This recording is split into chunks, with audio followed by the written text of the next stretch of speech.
ผู้ที่ไปแสวงหาสัจธรรมสี่อสงไขยปลายแสนมหากัปและ10 ชาติปางสุดท้ายได้เกิดมาเป็นพญาเวสสันตละตาล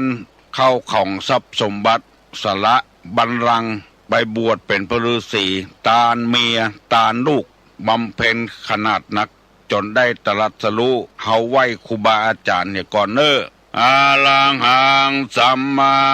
สัมพุทโธภควาพุทธังภควันตังอภิวาเทมิกราบสวากขาโตภควตาธัมโมธัมมังนัมมัสสามิกราบสุปฏิปันโนภควโตสาวกสังโฆสังฆังนัมมามิกราบหันทัพไมยังพุทธัสสะภควโตบุพาภะคณะมะกะลังกะโลมาเสนะโมตัสสะภะคะวะโตอะระหะโตสัมมาสัมพุทธัสสะนะโมตัสสะภะคะวะโตอะระหะโตสัมมาสัมพุทธัสสะนะโมตัสสะภะคะวะโตอะระหะโตสัมมาสัมพุทธัสสะพุทธังสรณังกัจฉามิธัมมังสรณังกัจฉามิสังฆังสรณังกัจฉามิตุติยัมปิพุทธังสรณังกัจฉามิตุติยัมปิธัมมังสรณังกัจฉามิตุติยัมปิสังฆังสรณังกัจฉามิตติยัมปิพุทธังสรณังกัจฉามิตติยัมปิธัมมังสรณังกัจฉามิตติยัมปิสังฆังสรณังกัจฉามิอิติปิโสภะคะวาอะระหังสัมมาสัมพุทโธวิชชาจรณะสัมปันโนสุขโตโลกาวิทูอนุตตโลปุริสาธรรมสารถิสัทธาเตวะมนุสสานังพุทโธภควาติสวากขาโตภควตาธัมโมสันติติโกอากาลิโกเอหิปัสสิโกโอปนะยิโกปัจจัตตังเวทิตโพวินยูหิติสุปฏิปันโนภควโตสาวกสังโฆอุจุปฏิปันโนภควโตสาวกสังโฆญาญะปฏิปันโนภควโตสาวกสังโฆสามิเจปฏิปันโนภควโตสาวกสังโฆญาติตังจัตตาลิปุริสายุคานิ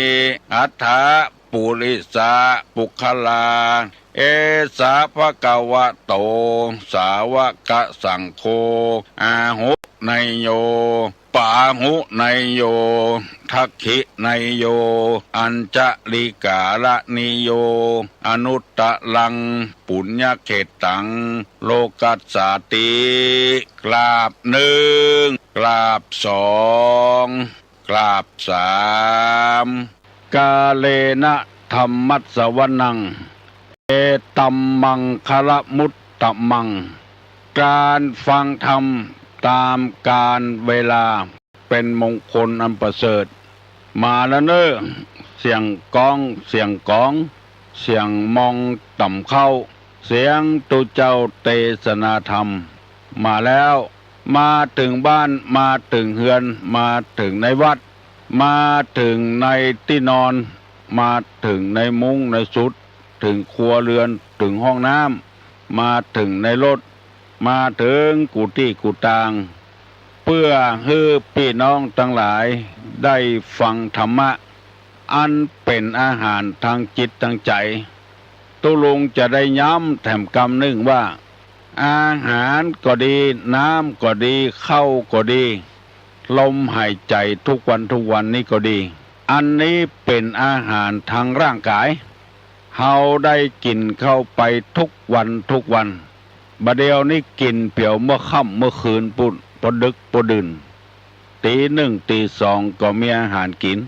บ้านเฮาเมืองเฮาบ่เดือดร้อนบ่มีภัยกั้นตายอันนี้เป็นอาหารบำรุงร่างกายความรู้ต่างๆที่เปิ้นมีโรงเรียนอนุบาลโรงเรียนประถมมัธยมตลอดถึงปวสปวชวิทยาลัยต่างๆช่างกลช่างยนต์ช่างวาดช่างแต้มช่างเขียนและมหาวิทยาลัยตั้งแต่ปริญญาตรีถึงปริญญาเอกมีหมดในบ้านเฮาเมืองเฮาจะเรียนอันหยังศึกษาอันหยังเป็นวิชาชีพสะดวกสบายทุกอย่างอันนี้เป็นอาหารเข้าทางสมองเอาก็บ่อึบบ่อยากบ่กั้นสักอย่างส่วนธรรมะนี่เป็นอาหารทางจิตทางใจในพระพุทธศาสนาของเฮานี่เน้นทางใจถ้าว่าคนเฮามีศีลมีธรรมแล้วบาหารแก้ตัวบาหารแก้ได้บาหารแก้หมู่แก้คณะโลกเฮาจะสันติภาพบ่ต้องรบราฆ่าฟันบั่นแตงกันทุกวันนี้ที่ฆ่าฟันบั่นแตงกันเพราะเหตุว่าบ่มีอาหารทางใจโลภแต่ตัณหันแต่ได้พิษกันเถียงกันหันแก้ตัวอาฆาตเครียดแค้นพยาบาททำไปเพื่อหวังเข้าปากเข้าท้องอย่างเดียวบ่หวังเพื่อความสุขความสมบูรณ์ของโลกของพลเมืองของโลกมกมุ่นอยู่ในทรัพย์สมบัติจนคณะนี้เรียกว่าวัตถุนิยมอยู่บ่วนกันเพราะวัตถุนิยมของทรัพย์สมบัติเกินไปมีแล้วมีแถมเอาแล้วเอาแถมของเจือนั้นจะผิดกฎหมายบ้านกฎหมายเมืองผิดศีลผิดธรรมบ่เข้าใจเอากันซื่อๆจ้านะแล้วความเดือดร้อนวุ่นวายก็เกิดขึ้นเพราะคนเฮาขาดอาหารทางใจในพระพุทธภาษิตกล่าวไว้ว่ามโนบุพังคมะธรรมามโนเศรษฐามโนมายาแปลว่าธรรมทั้งหลายมีใจเป็นใหญ่ใจเป็นประธานสำเร็จที่ใจถ้าใจเฮามีศีลมีธรรมแล้วกายก็อย่าบับไปทำประพฤติชั่วกำปากกำคอก็บักกะเกะกะละลานไผถ้าใจบบเต็มเปี่ยมด้วยคุณธรรมแล้วจะทำไปเลยเพราะขาดคุณธรรมซึ่งเป็นของจีรังและยั่งยืนตัวทุกอย่างอยู่ที่ใจถ้าใจมีศีลมีธรรมเพราะฉะนั้นตุลุงจึงเอาธรรมะมาประกาศให้พี่ให้น้องตั้งหลายฟังทุกวันขอให้คนเหล่านั้นได้เอาธรรมะมาใส่ทางจิตทางใจให้หนักๆแล้วสันติภาพจะเกิดขึ้นในบ้านในครอบครัวในประเทศชาติบ้านเมืองถ้าบ้านหลังใดขาดคุณธรรมศีลธรรมบ่มีอย่างป้อนเข้าโรงงานมันก็จะวุ่นวายอย่างที่เอาหูเอาหันกันนอกอกนอกใจกันบ่เบ้อเพราะว่าบ่มีธรรมะป้อนเข้าโรงงานคือใจหมู่นี้เป็นต้นในหลวงเปิ้นเคยพระราชทานโอวาทให้แก่เจ้าบ้านเจ้าเมืองว่ากระดุมเม็ดใดถ้าใส่ผิดกระดุมเม็ดต่อไปนั้นก็ผิดหมดหมายความว่าถ้ากึดใจเนี่ยบดีแล้วมันก็บดีไปหมดถ้ากึดใจว่าจะทำดีเหมือนกระดุมเม็ดแรกมันถูกมันก็ถูกต้องไปหมดวันนี้จึงได้นำเอาธรรมะมาเสนอให้พี่น้องทั้งหลายฟังแถมครั้งหนึ่งเคยมีคนโทรศัพท์มาถามว่าขอให้ตุลุงเล่าเรื่องเศรษฐีขี้จิแล้วไปตายไปเกิดเป็นหมา ก็เพราะใจมันคิจิใจมันตะนีแล้วไปเกิดเป็นหมาเฝ้าทรัพย์สมบัติตัวเองนิยายธรรมะเรื่องนี้ชื่อว่าโตไทยพราหมณ์เกิดมาท่ามกลางพ่อแม่ที่มีทรัพย์สมบัติมหาศาลแล้วพ่อแม่บ่กินบ่ทานสักอย่างแม่ตายไปก่อนเหลือกับพ่อจะกินกัวผานจะตานกัวเสี่ยงมีถลายคำอันหนึ่งเปิ้นห้องถลาย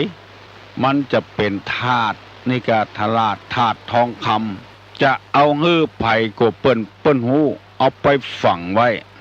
ปรากฏว่าภายหลังโตไทยพราหมณ์นี่ตายแล้วไปเกิดเป็นหมาแล้วอยู่กับลูกสาวของตัวเองหมานั้นก็หูกำจำเนี่ยยังก็เนี่ยได้หมดตามนิสัยของหมาปกติหมานี่เปิ้นจะเห่าจะคางงงมาตัวนี้ห้องบ่เหมือนเปิ้นห้องงืดห้องตึงวันเจ้าของหมาอันเป็นลูกในอดีตเมื่อเป็นคนห้องอยู่หั่นน่ะก็เลยถามบ้างมาเฮ้ยไปห้องอย่างจังอันเป็นจะใดมันก็ห้องงึดออกนอกบ้านไปเจ้าของก็ไปตยไปเข้าไปถึงที่หลุมฝังถาดไว้เอากินเข้าเคี่ยคดยังเขาหันมาคดหูเนี่ยคดดมเจ้าของมาก็ว่าไอ้อย่างมีสักอย่างกล้าล่นไปเอาเสียมปิกมาขุดลงเป็นไปได้ถลายคำขึ้นมาเอามาไว้แล้วหมาตัวนั้นก็ตายอกแตกตายเลยมันห่วงทรัพย์สมบัติของมันอันนี้มีคนโทรศัพท์มาถามตุลุงก็เลยเล่าให้ฟังเจ๊เพราะจิตใจยังห่วงอะไรทรัพย์สมบัติเก่าของตนตายไปเกิดเป็นงูก็มีเฝ้าทรัพย์สมบัติตัวเก่ามาไปที่ไหนมีคนปะกันบ่อยๆเพราะว่าเฝ้าทรัพย์สมบัติของตัวเองมิจฉาวณิชชาคือขายครัวที่บ่เป็นประโยชน์ที่จะเดือดร้อนในพระพุทธศาสนาเปิ้นว่ามิจฉาวณิชชาวณิชชานี่คือค้าขายมิจฉานี่ของบดีในฐานะที่เราเป็นชาวพุทธอยากจะให้ใสสะอาดขายไอ้อย่างพ่องที่มันบดีเมื่อตะวานี่ตอบไปได้3 กรรม1ค้าขายมนุษย์2ค้าขายยาพิษ3ค้าขายสัตราอาวุธข้อที่4นี้ค้าขายยาเสพติดของเมาของดื่มของเมา5นี้ค้าขายสัตว์ที่เปิ้นจะเอาไปฆ่ามี5ข้อด้วยกันเพราะลูกสาวเปิ้นต้องการให้ฟังแล้วจะเอาไปตอบในโรงเรียนมี5ข้อด้วยกันเอาคนไปขายค้าขายมนุษย์ค้าขายยาพิษต่างๆที่กินเข้าไปสาบเข้าไปแล้วตายค้าขายสตรางอาวุธขายหอกขายดาบขายปืนค้าขายของมึนเมามีสุรายาเมาค้าขายสัตว์ที่เปิ้นอย่าไปฆ่าในฐานะที่เป็นเฮาชาวพุทธควรงดเว้นขาย5อย่างนี้เพราะแต่ละอย่างนั้นมันเป็นพิษเป็นภัยล่อแหลมต่อชีวิตเป็นอย่างมากเอาคนไปขายจะไปขายโดยวิธีใดก็ตามขายคนต่างด้าวเอามาขายต่อเอาคนบ้านเฮาจุเอาไปซาอุดิอาระเบียเอาไปจอร์แดนเอาไปที่ต่างๆไปถึงแล้วมามีงานเปิ้นทำจุเปิ้นเอาไปว่าเวอยู่ในบ้านเมืองเปิ้นอันนี้เปิ้นบอกว่าเป็นบาปเป็นกรรมอันหนักลองคิดใจกวยถ้าเปิ้นเนี่ยฮือเฮาเชื่ออันแล้วเฮาจะเป็นใจเป็นเชื่อใดพ่องจะว่าเวอยู่ในต่างประเทศบ้านเปิ้นเมืองเปิ้น ไปถามไผอู้ก็บ่ฮู้เรื่องอันยังมีที่ไหนก็บ่ฮู้เรื่องว่าเวอยู่ต่างบ้านต่างจอง บุคคลคนนี้ถ้าทำเจออี้ได้จะฆ่าลูกได้ฆ่าเมียได้ฆ่าพ่อฆ่าแม่ได้กาขายมนุษย์หรือจุละอ่อนไปขายไปบำเรอบำรุงคนที่มีกามลมรุนแรงขายไม่ยากไม่ยิงหมู่นี้เป็นต้นอันนี้เป็นค้าขายมนุษย์ทั้งนั้นในฐานะที่เขาเป็นเจ้าพุทธเปิ้นบอกว่าอาชีพที่เป็นมิจฉาชีพมาควรที่จะดีทำอาชีพทุจริตเดือดร้อนลองคิดใจดีๆเนอะบางคนก็บ่เคยได้ยินกำเพื่อนะบอกว่ากินหัวคิ้วหัวเคิลในกับแม่นกันหมดอะกาขายมนุษย์หมดกินแห้งเพิ่นตัวบ่ได้ออกบ่าออกแหงใจสมองทุจริตอย่างเดียวขอให้ได้สตางค์เป็นดีกันบุคคลที่เฮาขายไปแล้วจะทุกข์จะยากจะลำบากลำบนเต้าใดถ้าเปิ้นจุเอาลูกเฮาไปขายเฮาจะเจ็บใจก็เฮาจะม่วนใจก็เฮาบ่ได้กึดลองเป็นลูกเฮาหลานเฮาหรือว่าจุเมียเฮาละจากเฮาไปมันจะว้าเวขนาดไหนบุคคลจำพวกนี้เปิ้นว่าคบหาสมาคมบ่ได้มุ่งแต่จะเอาเงินอย่างเดียวมันหมดไม่จาดนี้กินจาดนี้ก็หมดจาดนี้สองสตราอาวุธตั้งแต่ลูกปืนและปืนหมู่นี้เอาไปฟันอย่างก็บ่ได้นอกจากเอาไปยิงกันเอาไปล่าสัตว์ตายเอาชีวิตปิดชีวิตเปิ้นเพื่อเอาร่างกายเปิ้นมาใจยิงกันฆ่ากันเดือดร้อนตึงวันก็เพราะมีคนขายอาวุธขายมีดที่เอาใจเนี่ยการมุยที่เอาใจเนี่ยการอันนี้คงจะบ่เป็นหยังมีดแถมอย่างสปาร์ตาการอย่างกานี่มันเอาใจกันยังบ่ได้นอกจากจะไล่ฟันกันอย่างเดียวอันนี้เปิ้นว่าเฮาบ่ควรเอามากามาขายมีดขายอาวุธที่ฆ่ากันหนึ่งขายมนุษย์สองขายสตราอาวุธสามขายยาพิษที่กินเข้าไปดมเข้าไปแล้วมีอันตรายปิดชีวิตคนไปถูกยาพิษเนี่ยแล้วตายกับตายในฐานะที่เขาเป็นชาวพุทธเปิ้นก็ว่าบัดดีเอามาขายมันจะทำให้คนได้พรากจากกันอยู่ดีๆไปถูกยาพิษตายมาว่ายานั้นจะเป็นยาเบื่อคนกะเบื่อสัตว์กะเบื่อปู่เบื่อป่าก็ตามถ้าเราเป็นชาวพุทธที่เคร่งครัดต่อศีลต่อธรรมบอดดีเอามาขายแล้วมีแถมอันหนึ่งเรียกว่าขายสุรายาเมากินไปแล้วมันมาสร้างสรรค์หัวกินก็มาเดือดร้อนกับเมียกินก็เดือดร้อนกับลูกกับเต้าตุเจ้ากินแถมซ้ำให้คุณงามความดีที่ทำมาสร้างวัดสร้างวาหมดลึงตุเจ้าเมาเหล้ากินเหล้าเรื่องหูลาวอย่างสักอย่างสเปะสปะอยู่ในวัดหันจ้างตัวเต้างูหันงูตัวเต้าจ้างกินเข้าไปแล้วเพอสติทำให้สติขาดเป็นคนฮึกเหิมเป็นคนปากกล้ากลางแข็งไปสอนมาได้เพราะว่าน้ำเหล้ามันซึมเข้าในสมองเราถึงจิตถึงใจเพื่อเขาเป็นดีสดายคนจัดดีไปเป็นทาสของน้ำเหล้าไปเห็นแล้วเพราะมีคนเอาไปขายตู้ลงไปหันวัดหนึ่งเปิ้นมีการอบรมศีลธรรมกันเปิ้นปัดปั่นกันไปนุ่งขาวห่มขาวเพื่อเปิ้นนิมนต์ตุลุงประเทศ โอ้เต้ได้ดีวันนั้นเกือบ2 ชั่วโมงแล้วเปิ้นมีกิจกรรมอย่างต่างๆที่จะต้องทำแถมเฮาก็เลยลาเปิ้นมาก่อนพอออกประตูวัดมาเอาเหี่ยแล้วตั้งโต๊ะขายเหล้า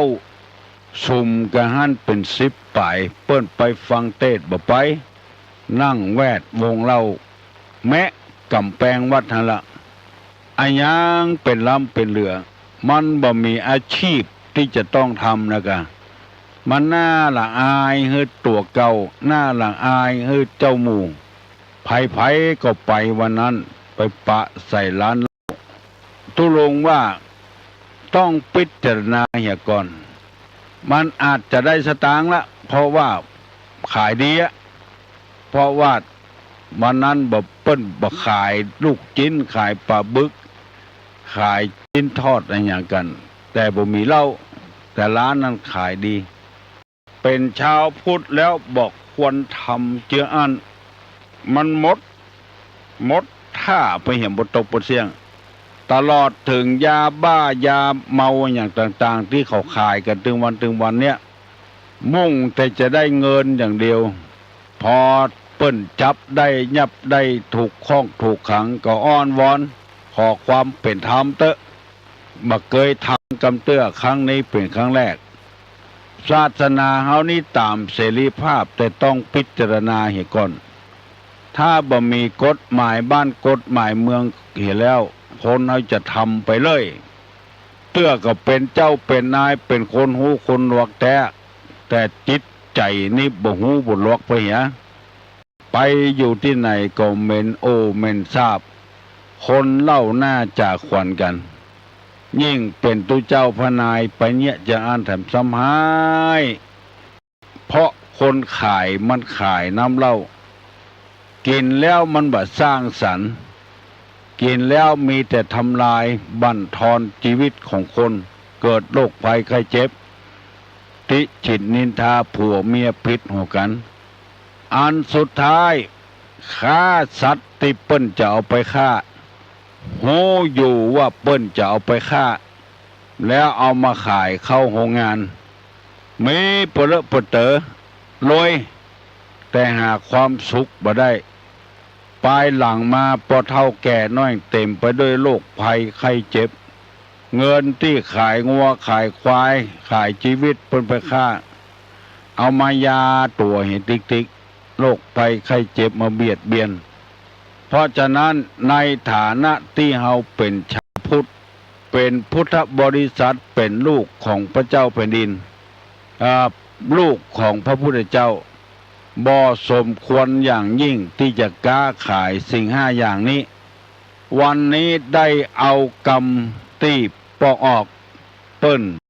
โทรศัพท์มาถามให้ตูลุงอธิบายไปเรียบร้อยกูอย่างแล้วเนอะ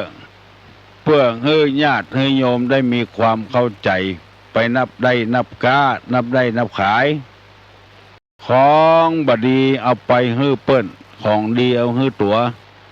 ถ้าคนเขาตายไปอย่างหมดในโลกนี้เขาจะอยู่จะได้ตึงวันนี้จำเป็นจะต้องอาศัยพลโลกเปิ้นก็เปิ้งอาศัยเฮาก็อาศัยเปิ้นคนเนี่ยให้ใส่สวนก็อุ่นใจขายคนขายก็เปิ้งคนเนี่ยให้ใส่สวนเอาผักเอาไม้ในให้ในสวนเปิ้นประขายเอากินกำไรคือมีจิตใจเที่ยงตรงเที่ยงธรรมมันมีความจำเป็นที่คนเขาจะต้องศึกษาพระธรรมคำสอนตุลงได้นำมาเสนอให้พี่น้องทั้งหลายหันว่าผมควรที่เราจะหลีกเว้นสิ่งเหล่านี้เหรอ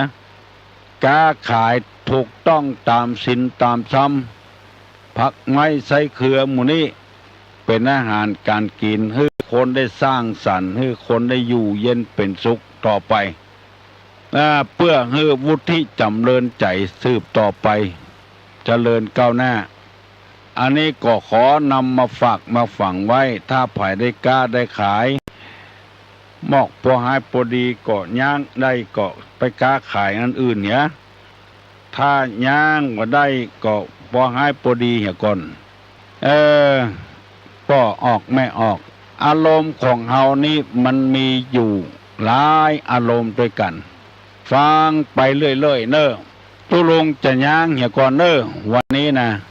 ฟังดีๆก่อนแล้วมาอู้กันยกมือไหวเนอะขอให้อยู่ดีมีสุขอายุมันขวัญยืนที่มากาขึ้นมีโชคมีลาภเนอะสัพพโลคาวินิมุตโตสัพพสันตาปวัสสิโตสัพพเวระมติกันโตนิพพุโตจตุวังภวะสัพพีติโยวิวัชชันตุสัพพะโรโควินาสตุมาเตภวะตนตรายโยสุขีที่ขายุโกภวะอภิวาทนาสีลิสานิจังอุทธาปัจจายโนจัตตาโลธรรมาวัฏันติอายุวันโนสุขังปะลัง